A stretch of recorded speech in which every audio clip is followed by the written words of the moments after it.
महाराज की जय। श्री सद्गुरु महाराज की जय। श्री सद्गुरु महाराज की जय।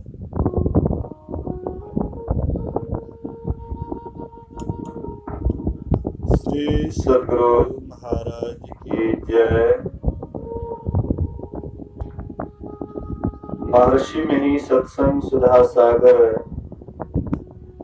शीर्षक संत लोग पश्चिम तरफ रहते हैं। प्यारे लोगों, संसार और शरीर के घेरे में पड़े हुए अपने कर्मों के जाल में फंसे हैं। हम लोग इन घेरों में पड़कर कैसे हैं, सबको मालूम है। किसी भोग में सुख और किसी भोग में दुख मानते हैं। यह सुख दुख का भोग बहुत जबरदस्त तरह से होता है। हम इसमें बझे रहते हैं। सुख भी सुखदायक नहीं होता है और दुख तो दुख ही है। विषय सुख सुखदायक इसलिए नहीं होता कि यह तृप्तिदायक नहीं है और न सदा रहने वाला है। हम लोग कर्म के जाल में फंसे हैं।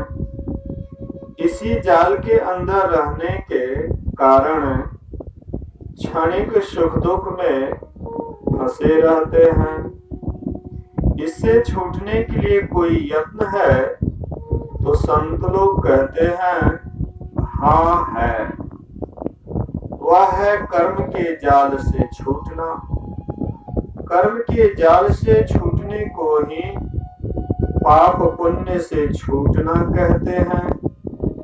पाप पुण्य के भोग प्रत्येक क्षण होते रहते हैं। उपनिषदकार कहते हैं कि इनसे छूट सकते हो। पाप से छूटना सभी चाहते हैं क्योंकि इनको दुखदायी समझते हैं, और पुण्य से छूटना नहीं चाहते क्योंकि यह सुखदायक है लेकिन इसमें तृप्ति नहीं है, इसलिए इससे भी छूटना अच्छा है। जिस कर्म से हम पाप से छूट सकते हैं उसी कर्म से पुण्य से भी छूट सकते हैं। वह है ध्यान। ध्यान से पुण्य और पाप दोनों छूट सकते हैं। ध्यान कहते हैं एक औरता को जिस अवयव युक्त रूप को हम देखते हैं वह अणु परमाणु से युक्त है। उसमें अनेक अवयव हैं। उसमें एक नहीं अनेक है। अनेक के समूह गठन को यदि हम एक कहते हैं तो अमल में एक नहीं है, लेकिन जो एक ही एक है उस पर मन को लगाओ। वह क्या है? बिंदु ध्यान। पढ़े लिखे लोग जानते हैं कि जिसका स्थान है और परिमाण नहीं, जिसका खंड नहीं हो सकता, बिंदु है। बिंदु को पकड़े बिना कोई ध्यान में मजबूत नहीं हो सकता। ध्यान बिंदु उपनिषद में केवल बिंदु ही नहीं परम बिंदु कहा है और इसको बीजाक्षर भी कहा गया है। हम लोग कलम या पेंसिल की नोक जहां रखते हैं वहां एक छोटा सा चिन्ह हो जाता है। उसको विस्तृत करने पर अक्षर बनता है। इसलिए वह छोटा चिन्ह अक्षर का बीज है। जितने मुख्य दृश्य है सबका बीज बिंदु है। कोई भी आकार बनाते समय प्रथम बिंदु ही बीज रूप से बनता है। बिंदु के बिना रेखा नहीं और रेखा के बिना कोई आकारमय रूप नहीं बन सकता। जिस बिंदु का रूप मन में ख्याल किया जाता है वह परम बिंदु नहीं है। परिभाषा के अनुकूल बिंदु को कोई मन में गढ़ बना नहीं सकता और न हाथ से चिन्हित कर सकता है। जिसका स्थान हो परिमाण नहीं उसको कागज पर चिन्हित नहीं कर सकते और न मन से गढ़ सकते हैं। इसको अस्थूल दृष्टि से कोई देख नहीं सकता। किसी तरह इसको कोई देख नहीं सकता ऐसी बात नहीं है। गुरु की युक्ति के अनुकूल देखने के अभ्यास द्वारा देख सकता है। ऐसा देखना ठीक ठीक ध्यान में होगा। वह ध्यान कैसा होगा? जिसमें मन स्थूल विषय से रहित होगा। विषयों से पूर्ण रूपेण छूट जाने के लिए उपर्युक्त बिंदु ध्यान के पीछे नाद ध्यान है। इसमें पहले का दृश्य विषय छूटकर नाद विषय रहता है। जब नाद भी अनाद ब्रह्म में लीन हो जाता है तब निःशब्दम परमम पदम की प्राप्ति हो जाती है।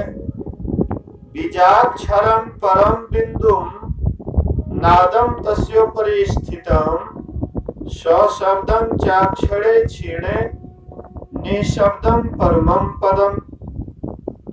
ध्यान बिंदु उपनिषद। तब कर्म जाल में फंसकर रहना नहीं पड़ता। उससे पूर्ण रूपेण छुटकारा मिल जाता है। इसी में मोक्ष और ईश्वर की प्राप्ति है। जब लोग इस ध्यान अभ्यास में पड़ते हैं तो संकल्प विकल्प को छोड़ना होता है। जैसे पानी के बहाव में मैली कुचैली गड़बड़ चीजें आती हैं, परंतु स्नान करने वाले मलिन चीजों को टालकर जल में स्नान करता है। उसी तरह ध्यान में होता है। लेकिन अभ्यासी सबको हटाकर ध्यान करता है। जो बारंबार अभ्यास करता रहता है उसका मन विषयों से छूटता है। रजोगुण तमोगुण से छूटकर सतोगुण की ओर वृत्ति होती है। उससे फिर पाप नहीं होता। घमंड और तिरस्कार से किया हुआ पुण्य कर्म तामसी है। माइक फलों को प्राप्त करने के लिए किया हुआ पुण्य कर्म राजस है। इन दोनों तरहों से बचते हुए किया हुआ पुण्य कर्म सात्विक है। जो ध्यान अभ्यास की उर्गति में अपना बंधक प्रभाव कुछ नहीं रख सकता है, समझना चाहिए कि ध्यान में एकरूपता होती है।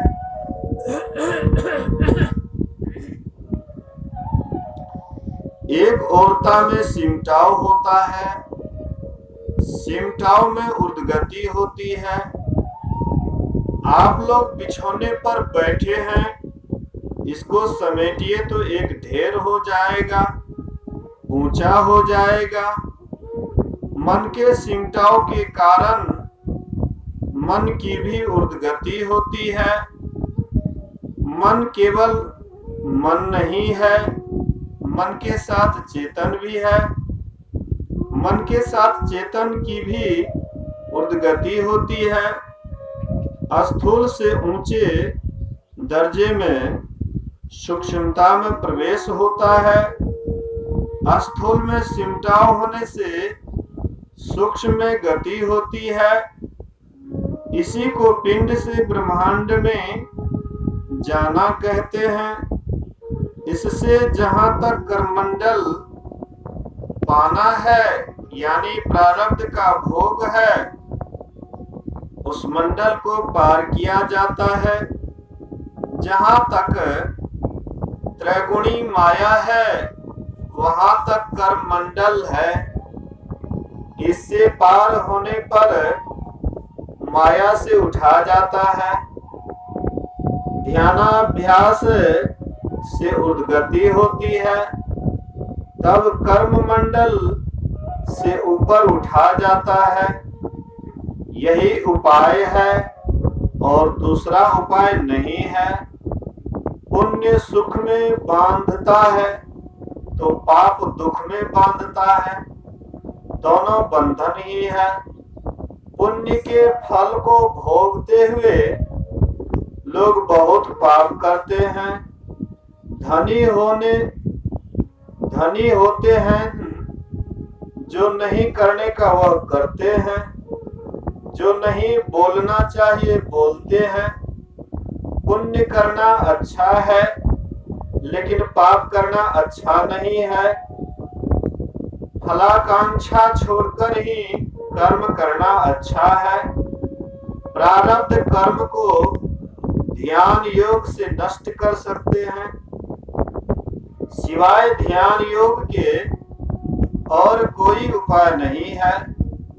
इससे हम कर्म जाल से छूटे। कर्म जाल ही शरीर और संसार में बांधता है। ध्यान ऐसा हो जो बाहर की ओर नहीं हो। इसलिए उपनिषद कार ने कहा है कि आत्मा की ओर देखो। आत्मा एक है, शरीर जैसे उसको अवयव नहीं, जोड़ नहीं। साधक आत्मा की ओर चलता है तो वह आत्मा बहुत दूर है, बहुत देर से मिलती है, लेकिन रास्ते में कुछ नहीं मिलता है। ऐसा नहीं, रास्ते में चंद्र ज्योति आदि का दर्शन होता है। जो दर्शन कभी संसार में नहीं हुआ, चलते चलते वह परमात्मा को पाता है। ध्यान योग अंतर्मुखी करो और घर में रहो। ध्यान योग की विधि गुरु से सीखो। जो इस युक्ति को नहीं जानते उनके लिए कबीर साहब कहते हैं, मोरे जियरा बड़ा अंदेसवा मुसाफिर, जय हो कोनी और। मोह का शहर कहर नर नारी, दुई फाटक घन घोर। ओमती नायक फाटक रोके, पड़ियों कठिन झिंझोर। संशय नदी अगाड़ी बहती, विषम धार जलजोर। क्या मनवा तुम गाफिल सोवो, एवा मोर न तोर। निष्दिन प्रीति करो साहब से, नाहिन कठिन कठोर। काम दीवाना क्रोध है राजा, बसें 2500 चोर। सत्य पुरुष इक बसें पश्चिम दिशि, तासों करो निहोर। आवे दर्द राह तो ही लावे, तब पैहो निज ओर, उलटी पाछिलो पैड़ो पकड़ो, पसरा मना बटोर। कहे कबीर सुनो भाई साधो, तब पैहो निज ठोर। इस पद में भी ध्यान करने को कहा है। कहा कि जो संत लोग पश्चिम की तरफ रहते हैं, पश्चिम को संत लोग प्रकाश, पूर्व को अंधकार, दक्षिण को शब्द और उत्तर को निःशब्द कहते हैं। जो अपने को प्रकाश में रखते हैं और दूसरे को प्रकाश में चलने को बताते हैं, उनसे जानो। ब्रह्मांड से पिंड में आए हो, इससे उल्टो, यानी पिंड से ब्रह्मांड की ओर चलो। पिंड से ब्रह्मांड की ओर चलने के लिए पसरे हुए मन को समेटो। कबीर साहब ने उपर्युक्त पदों में कहा है कि ऐसा करने से तुम अपने निज ओर घर को जाओगे। बोलिए श्री सद्गुरु महाराज की। यह प्रवचन श्री संतमत सत्संग मंदिर आशानंदपुर परबत्ती भागलपुर में दिनांक 26/10/1958 ईस्वी को प्रातः कालीन में हुआ था। बोलिए श्री सद्गुरु महाराज की जय।